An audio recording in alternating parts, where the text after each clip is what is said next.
Hello, everyone. This is Irlianna Samstra, StarSound Astrology, StarSound Speaks.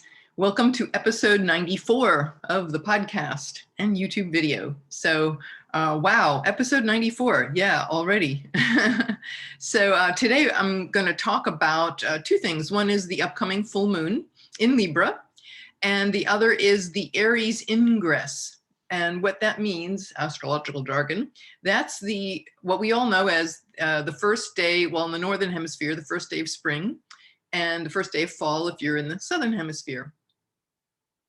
And why is this important? Well, the Aries, even if you live in the Southern Hemisphere, we all consider Aries, 0 degrees of Aries, when the sun hits that point, that's the beginning of the astrological new year. So we have the Jewish New Year in September, and we have the Chinese New Year in, what is it, early February? Well, for astrologers, our New Year, we always say Happy New Year in, late March, the Aries Ingress. So anyway, that just happened. And anyway, I'm going to be talking to you about that. I decided to talk about it. I wasn't going to, but then I'm feeling, I did some more research and I just felt it was good to do that. So that, by the way, the Aries Ingress, or spring/fall equinox, was on last Saturday, the 20th of March. So anyway, so first let's just, cover the full moon. Our full moon is going to be in Libra, right? So it's always the opposite sign. Sun's Aries, sun in Aries, full moon in Libra. This full moon is kind of interesting. Now, you want to remember that when the moon becomes full, of course, the moon represents our home, our connection, our goddess self, our connection with home and nurturing and family. And how we nurture ourselves. We look at the moon and the environment in which we live and the environment that we flourish in. So we always want to look and see, depending on what sign it's in, it's going to give us some clues on what to expect. But of course, as we all know, emotions run high as the moon increases in its fullness, and it peaks and then it kind of declines. So this energy that I'm going to talk to you about is going to be from this Sunday, March 28th, through around Monday, until it goes into the next sign, which would be Virgo. I'm sorry, thinking backwards. After Libra, duh, hello, Scorpio. Do I have that right? Yes, you see Mercury's in Pisces and I have to rethink everything. It's like, okay, where are we? Libra, Scorpio. Yeah, follow Scorpio. So anyway, I'll talk to more about Mercury and Pisces in just a moment. But yeah, so Sunday through Monday, we have this full moon energy in Libra. Now, the interesting thing about this full moon is that it's at 8 degrees of Libra. So go in your chart and look where do you have Libra in your chart? What house is it in? Because bearing the things that we started on the new moon, this magical new moon that we talked about in the previous episode, things coming to a head, things coming to fulfillment or fruition around a new moon. Around a full moon. So this is the harvest, so to speak. And then from now through the end of the month, the last 2 weeks, where the moon is waning, right? It's decreasing in light. So the new moon the full moon in Libra, it's interesting. This one is Venus, which is the host, right? It's the full moon is ruled by Venus, right? It's in Libra. So Venus rules Taurus and Libra. So Venus is the hostess of this full moon. So what does Venus want? Peace, love, connection, harmony, balance, diplomacy, kindness, compassion, all of these Venusian qualities. Of course, glamour, darling, glamour, luxury, beauty, artistic endeavor. These are all Venusian things. So the full moon is where these qualities will, literally come to a head. Now, the thing about this that's very interesting is that the sun and the opposite sign, sun in Aries, Venus is in Aries right now. So the sun, Venus, and Chiron are all connected at 8 degrees, 888. in 8 degrees of Libra. And so it's quite interesting because here's the host of this full moon, but she's in what's called Venus in Aries is considered there's a term is called in detriment. So Venus in detriment in Aries means, it's not the greatest environment for her. Why? Because Venus in Aries means Mars is hosting. Well, grubby, obnoxious, rude Mars, right? Would you like to be an elegant, lovely lady and go to some rude person's house where they're blunt and aggressive and nasty, all the nasty Mars energy, right? Combative. No, of course not.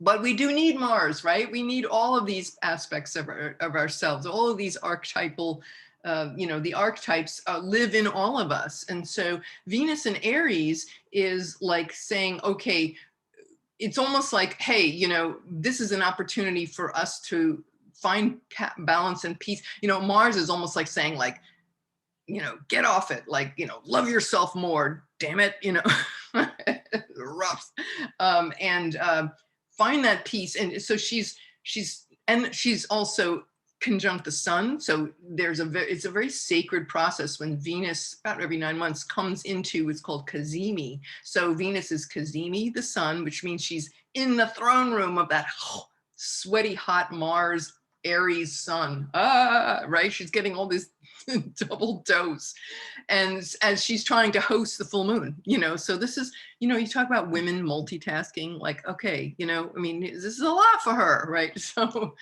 I would just say, be kind to yourself, be kind to your relations and relationships. This is definitely calling us to speak up, and we still want to maintain peace and grace and harmony, but it can be maybe there's more mojo to it this time. Maybe what this full moon is asking us to do is to, be brave and strong and stand up for ourselves. And especially with the Chiron conjunction, like your self-worth must be embraced and allowed and celebrated, and to connect with that. And even though Venus in the throne room of that fiery hot sun, if you imagine stepping into, the throne room, it's like you're obliterated. Your identity is obliterated. If you remember the story I told a couple of weeks back when about the Rolling Stones, the true story with my friend who lived with them and then went all over the world on tour with them one year, and this very crazy kind of, Neptune, right? This like Venus Neptune kind of thing of like this ideal situation and connection that is otherworldly, and you can go back to that previous episode. I think I covered on the new moon in New Moon in Pisces. Yeah, it was like 2 episodes ago. And anyway, so it's like that kind of mystical kind of, where he went and had all these outrageous, experiences. Well, oh gosh, now where was I going with that? Mercury, help me! Mercury's not doing well in Pisces. Okay, I forgot. Let me remember what I was going to say. Hold on, don't go anywhere. Okay, I remembered.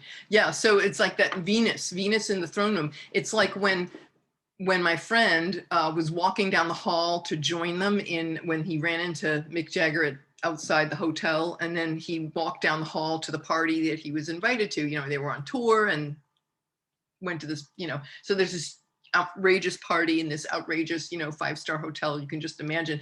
And I remember him telling me this story where he walked down the hallway and it's like you could feel the presence, like before he got anywhere near this long hallway, before he even got near the double doors of that gazillion dollar a night suite, he could feel that energy. So that's kind of like when a planet is Cazimi, especially it's so timely with Venus, Cazimi, the sun, it's like she loses you could say, when you're in the presence of the Rolling Stones, right? You're not thinking about yourself, right? You're just kind of like, at least most of us, I think, would be. And so it's just like you lose all identity with yourself and who you are. And it just kind of you're just so enveloped and engrossed in the in that magnificence of the sun, right? Leo, like Mick, Mick Jagger. So, that's the kind of analogy about that, how I perceive it, of a planet being cazimi. So Venus cazimi with the sun is really just, obliterated by the light, and then she'll come out of it eventually. It's a few days she'll be there. And then as she emerges out and leaves that throne room, then she's like, oh, hey, what just happened?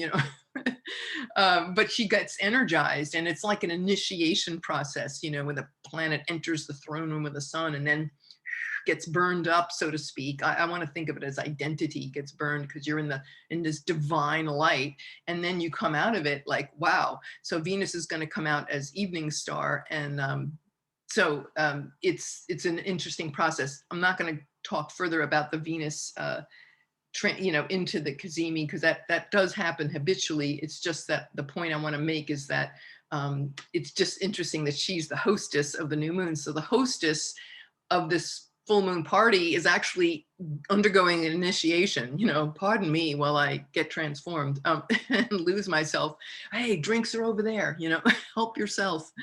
But also just to say too, with Venus, Sun, and Chiron, this is really a huge opportunity to really come into the fullness of our sovereignty, whether you're male, female, non-binary, LGBTQ, however you identify. It's like Venus is that divine feminine essence that lives in all of us, that desire for love and peace and harmony. And so when Venus is in this, she is hosting this full moon, which of course I love, being, Libra rising. So I'm like, hey, did somebody say party? Did somebody say celebration, connection? I will go to the opening of an envelope, because that's just how it is.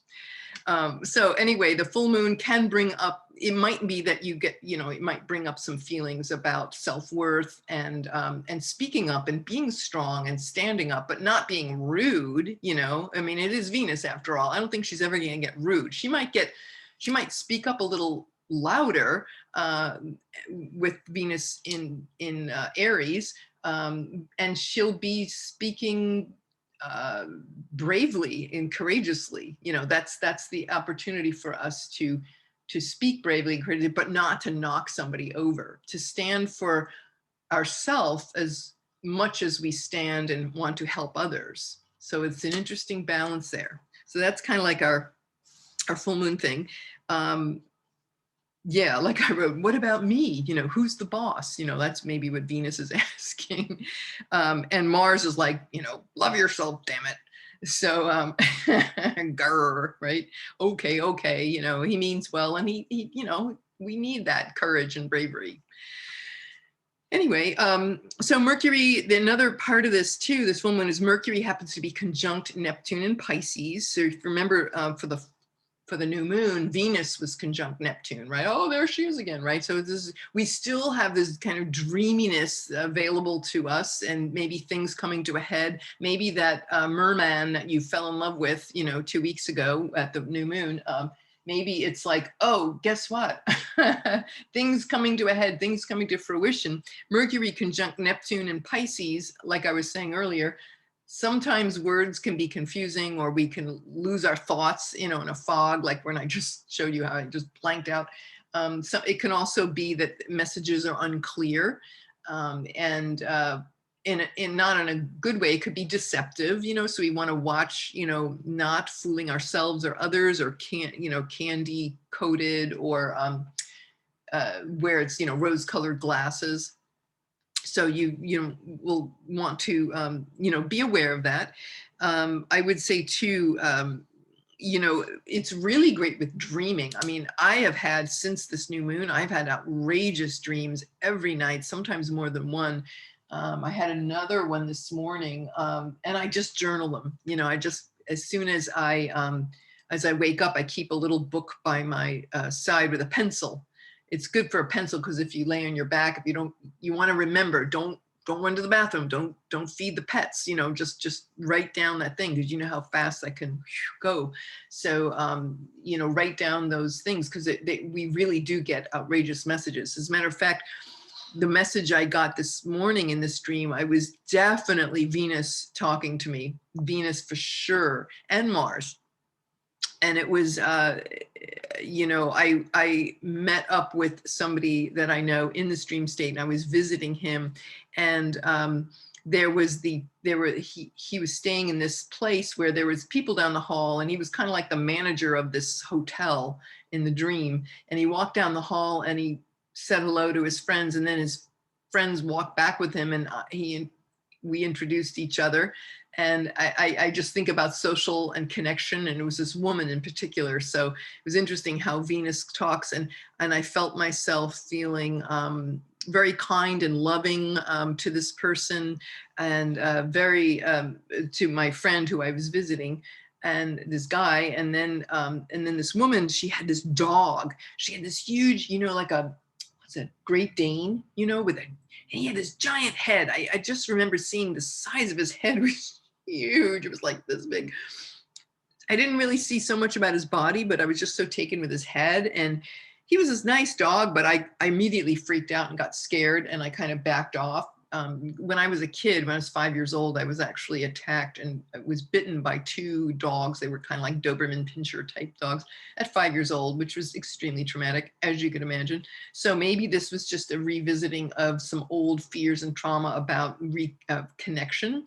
You know, when you think about dog bites, you're thinking, you know, like Mars energy, you know, like attack and such. So it was like blending Mars and Mercury and Mars and Venus talking to me in the dream state, wanting peace, harmony, connection. And it was a very interesting dream, lots to it, but the gist being that we can get messages. The planets do speak to us in many ways, and the dream state is one of them. As a matter of fact, this book was, I think, was the first book I ever got. It was given to me by my dear friend, and it's called Mythic Astrology Applied. And it's by Arielle Guttman and Kenneth Johnson. So they're Jungian psychoanalysts, and I believe you could say they're archetypal astrologers. They're Jungian therapists. And they wrote this book, and it's really wonderful. And I'm sure if you looked up archetypal astrology, I'm not coming to mind any particular title, but there are many wonderful books. In case this one's out of print, which I think it was last time I checked, but you could look it up. Arielle Guttman, Guttman, and Kenneth Johnson. But they're personal healing through the planets, and they break down each of the planets and the myth and the archetype and how to recognize them. And when I first read this years ago, it said something like, you know, the planets can speak to you through dream state, and I'm thinking, that's weird. You know, like, I don't think so. You know, like the cynical New Yorker in me that still hasn't moved out. It was like, no, I don't think so. But over time, I let in, oh my God, I let in this other idea. and I started seeing like, wow, you know what, that really is true. And I started recognizing it. Like, for instance, man on a bicycle, like that's Mercury talking to me. So, you know, this woman desiring connection and socializing, well, that Venus, right? Because Venus is also about one-to-one connection, and not just love and sex, but one-to-one connection of any time, like, you know, me counseling a client, that's a one-to-one thing, right? Speaking and connecting one-to-one. So just to say that there's many great resources out there for us to really delve in, and I invite you to really look at that dream state and watch the birds and the beautiful animals that cross your path. And there are many, many messages for us everywhere. Let's see. I would say the advice is, you know, again, just love yourself, even if you're blinded by the sun. For this full moon, look for harmony and peace. You can be a badass, but just be a pleasant badass, smiling, gracious, wearing Ralph Lauren. You know, I mean, there's a Libra full moon. You know, Libra.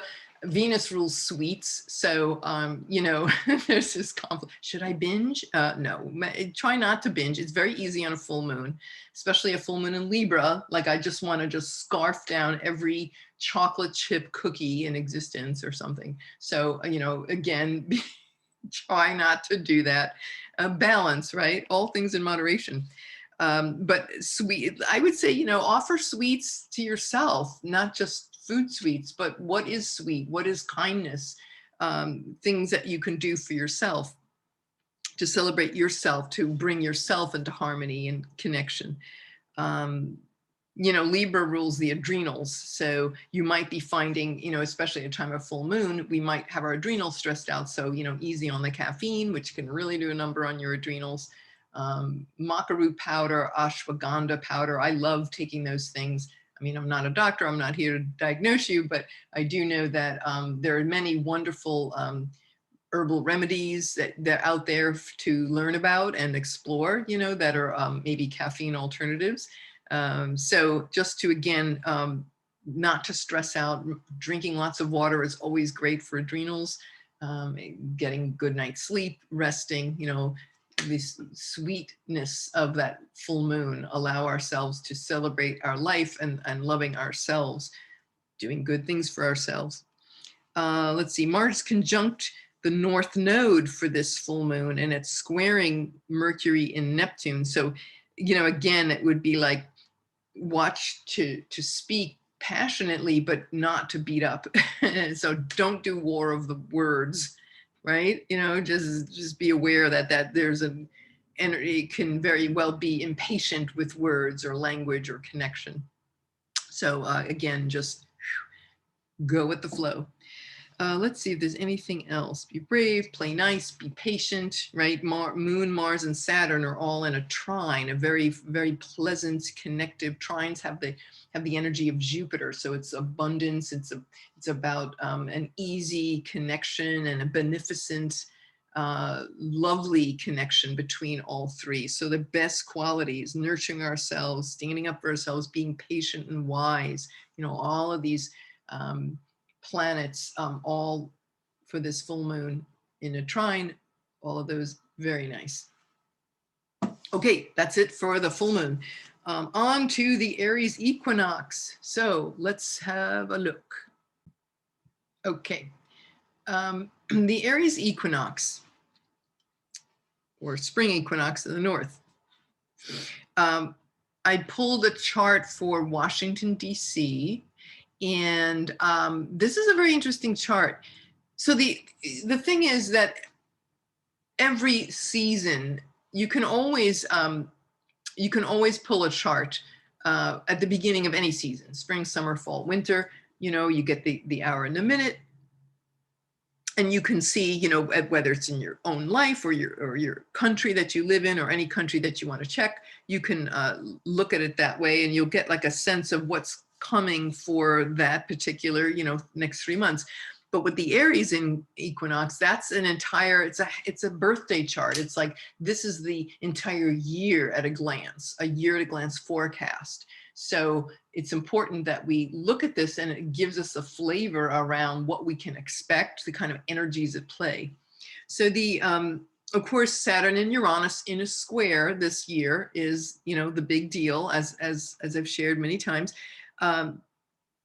Saturn has moved away from Uranus right now. It's going to retrograde and come back and exactly square it in the middle of June. But right now, you know, it is still, it's in a square, but it's overcoming. So in the Uranus, so in the chart for Washington, D.C., we have on the ascendant, the ascendant is in Aquarius. So Aquarius energy, so Saturn and Jupiter are there. Jupiter, planet of beneficence and luck and opportunity and expansion, is in the sign, and law and order too, and like doing ethical, moral, you know, doing the right thing kind of energy.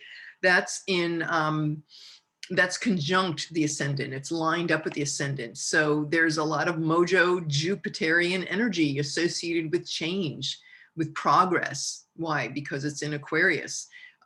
Change, progress, progressive visioning, humanitarian energies, these all come to the fore. It's in ancient astrology. Excuse me. We Saturn is the ruler. Saturn is the ruler of Aquarius. And of course, Saturn's in Aquarius right now, you know, for the next couple of years. So the, and Saturn is about the government and the structure of society. And but again, instead of the fuddy-duddy, stodgy, stuck in the past kind of energy of Saturn ruling in Capricorn, this is fixed air. So this is about anchoring ideas that will grow and expand our consciousness, will be kind to the earth. You know, these are some of the potentials. I certainly could see, you know, with Jupiter conjunct the ascendant, I mean, two things come to mind, you know, Kundalini awakening, and who knows, maybe there's, you know, with Aquarius ruling ETs and Jupiter, the news media and the truth, you know, so maybe there's disclosure or things coming out or being revealed about ETs and, you know, higher spectrums of life or other worlds, we could say, or future worlds, future visits. You know, that's Aquarius is very much about the future. So, and it's also AI, artificial intelligence. So I think we're going to be seeing all of these things in great measure coming to the forefront, very big for our country in the United States this year. Saturn is making a trine, a very favorable aspect with the moon in Gemini. So that could be, you know, about, you know, having patience in spades. Be patient, be wise, planning. You know, the moon in Gemini would be like like the moon in a mundane chart is like the population of the country. So we're restless in Gemini. We want to know the facts. We want to know the data. We want to know the facts. You know, give us the facts. And it can be a little bit too like kind of ADD-ish, you know, restlessness. And Saturn is like, be patient. It's taken a long time for us to get back to Saturn in Aquarius conjunct Jupiter, you know, 200-year cycle, right? And that's what's also so exciting is that this is the first equinox that has in our lifetime that has Saturn and Jupiter in air signs, right? Like we talked before, the previous 200-year cycle was an earth sign. So it was a very heavy 3D dense kind of conquer mentality. Now we have Saturn and Jupiter in air. So what a difference, right? So this is all about visioning and progress and ideas moving forward and basing things through ideas and intellectual discussion and sharing. So I see this as, you know, with Saturn and Uranus ruling the DC, the Washington DC chart, you know, we're still going to be dealing with social distancing. You know, the realities, which are not easy of, you know, COVID, and we're still going to be doing that. Although with that nice trine with the moon, it's like, you know, it's almost like saying, look, be patient.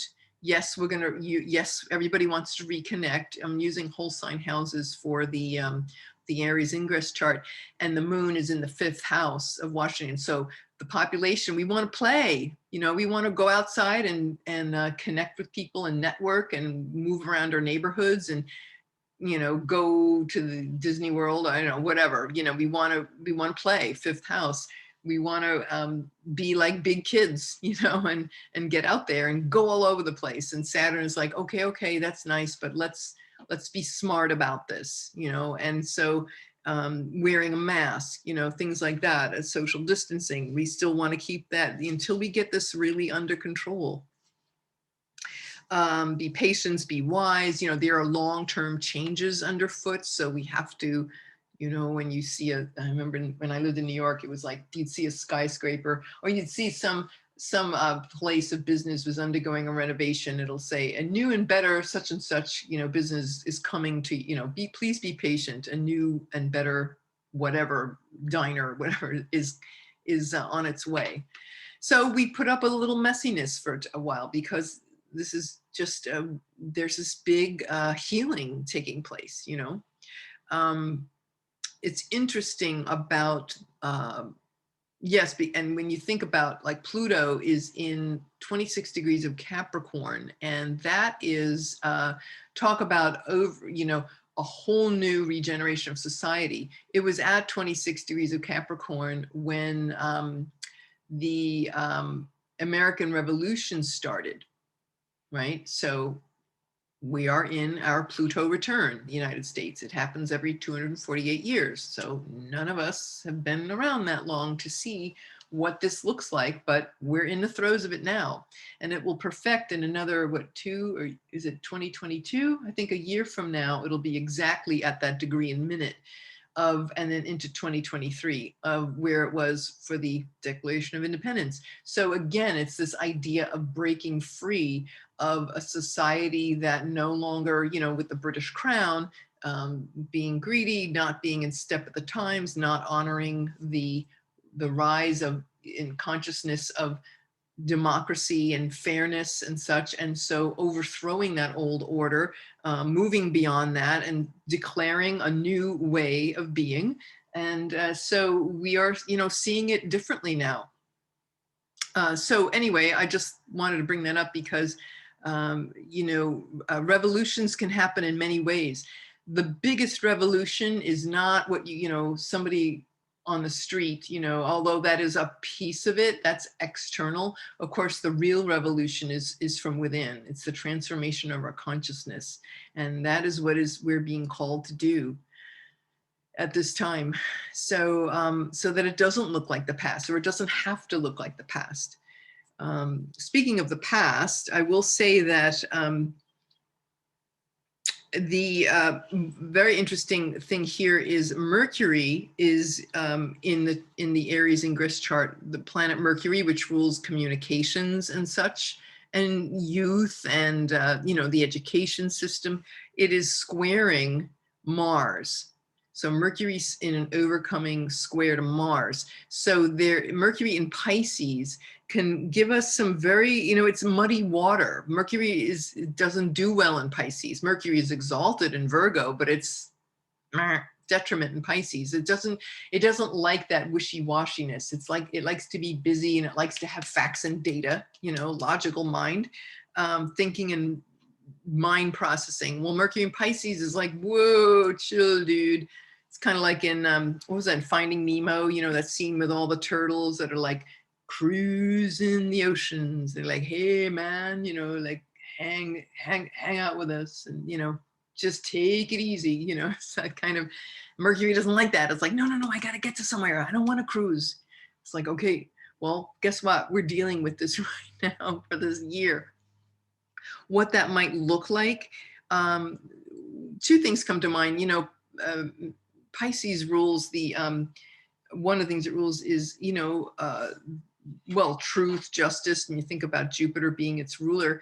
But also, you know, I think of in modern astrology, Pisces is, Neptune is ruled by Pisces is ruled by Neptune in modern astrology. And I think about pharmaceuticals and things. So I'm thinking about COVID, like maybe the news or facts and data about COVID. There's some things that we don't know that might show up and be revealed and might cause a conflict, or just a desire for the people, right? Squaring the moon, the desire for the people to know the facts. So there may be some more information that is going to be uncovered that might feel uncertain, or maybe the facts and such, or some part of it isn't fully presented. Maybe there's a rosy picture being painted that isn't really quite the truth. You know, these are all possible ways of being. And certainly, and I'll talk about this in another podcast, maybe the next one or the one after, but the Mars is about to in April, next week, starting next week, Mars is about to hit those eclipse points that we had last year, and last year's eclipses. So there's turning points that are up ahead for us. So that might mean that more information comes to light about COVID that will help us to really, you know, see the big picture and see what is truly going on. As I know, I had mentioned about Harry and Meghan in the previous episode, and like, yeah, you know, we can see where it's going to affect the royal family. And again, Harry and Meghan's situation, thinking of it as a template for, you know, it's an analogy for our consciousness shift, you know, embracing the new and moving on and breaking from the past of a toxic past, keeping the best of the past, but then dissolving or kindly moving forward from the things that have held us back. So where I see this going is that there could be, like I said, just some news unearthed and things that might move us forward in a different way regarding COVID. That's just one interpretation with Mercury in Pisces. Another one is, I have to say that with Mars's activation, I want to say, was it April 23rd? Let me hold on. Where's my little, oh yes, here it is. Okay, so Mars is going to be opposing the solar eclipse of December 2020. Mars is going to be opposing that point on April 12th. And that eclipse was conjunct the galactic center. So that's what I've, it's a great article on astro.com. It was about the galactic center being 26 degrees of Sag, and it's the whistleblower point. So people who are, you know, investigative journalists and such have very prominent, they have a lot of planets or points at that particular degree or near that particular degree. Well, this eclipse happened right next to that galactic center. So there could be some, again, truth telling and things revealed of going back to the ET conversation, of a cosmic nature, as well as truth and justice, you know, on our very wonderful little earth plane. But Mars in opposition, Mars and Gemini in opposition could be this kind of combative arguments around the truth. And I'm thinking too, that's April 12th. And then the 0 degrees, very important, 0 degrees Cancer eclipse of last June. Mars is going to be conjunct that point on April 23rd. Now, in the US, being a Cancer country, definitely watch that one. I think about the Derek Chauvin trial, you know, the George Floyd, the police officer who is on trial for killing George Floyd, and the accused of 3rd degree and several different counts, you know, homicide.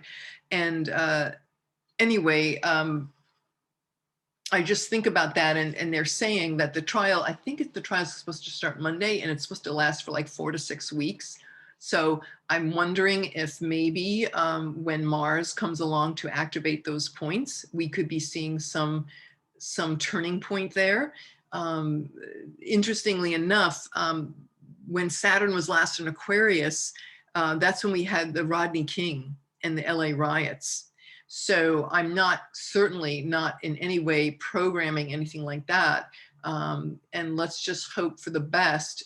We have to remember what's in our favor this time around, as opposed to 1992, is Jupiter was in an Earth sign, and Jupiter was in Virgo when that whole thing went down. And so again, you know, with Saturn and Jupiter in air signs, this is that new era that we've been talking about. There could be some real breakthroughs here. And so I'm rooting for the side of compassion, you know, justice and compassion and healing, you know, because we in this country, we've seen an outrageous healing unleashed in the wake of George Floyd's tragic passing, as well as Breonna Taylor and all of the African-American men and women that were unfortunately, you know, tragically killed by police brutality being such a tender subject and a very hugely critical one. The Saturn return of the Rodney King trial, sorry, not Rodney King, of the Rodney King riots and such of 1992, was, you know, the Saturn return means, you know, have we learned our lessons about police brutality, about racism? You know, have we healed these wounds that have been around for so long? We finally are getting ground, like it's really starting to move now, the healing process. It's not an easy one. It's messy. It's conflicting. Healing never is an easy packaged thing, but I see a great opportunity available here as we continue to stay in our center, stay in our hearts, and rise in our consciousness. We can literally effect this change. Gandhi, what did he say? Be the change you wish to see in the world. So anyway, those are just my thoughts about what's going on now and what's coming up. And we can all just hold that space for each other, you know, for healing, because this healing is I'm just starting to watch on Netflix. Great movie of the U.S. versus Billie Holiday. Um, Lee Daniels directed it. I believe he got the Oscar a few years ago. Anyway, amazing man. What a movie. Andra Day, I believe, was nominated for an Oscar. She plays Billie Holiday. What a voice. Oh my God. This is a great movie. I won't go into the details, but it's just one example of the many of this. I feel like there's this renaissance occurring where we're learning things, you know, Black figures from history, and we're learning things on a whole new level in a much more dynamic way that is reaching more and more audiences. And all of these stories are healing the planet, and we're really reflecting the diverse culture that we all are.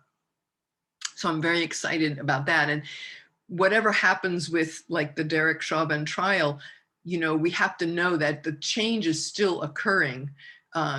Regardless of whatever outcome happens, it's like this change and this progress is moving forward, and that is something that we can take. You know, he's saying Buddhism, like take refuge in. You know, we can hold in our heart that and be that change, and know that it's going to happen no matter what. And so, anyway, I just wanted to share those things. That's all for now. All for now, right? That's it. What is that? Meryl Streep in The Devil Wears Prada. That's it. So anyway, I hope this was helpful to you. Please leave your comments below. I love hearing from you all. You can also email me personally, Irlianna at starsoundastrology.com. It's in the space box, little box below. And be sure to like and share and subscribe. May we all learn from each other and connect with each other.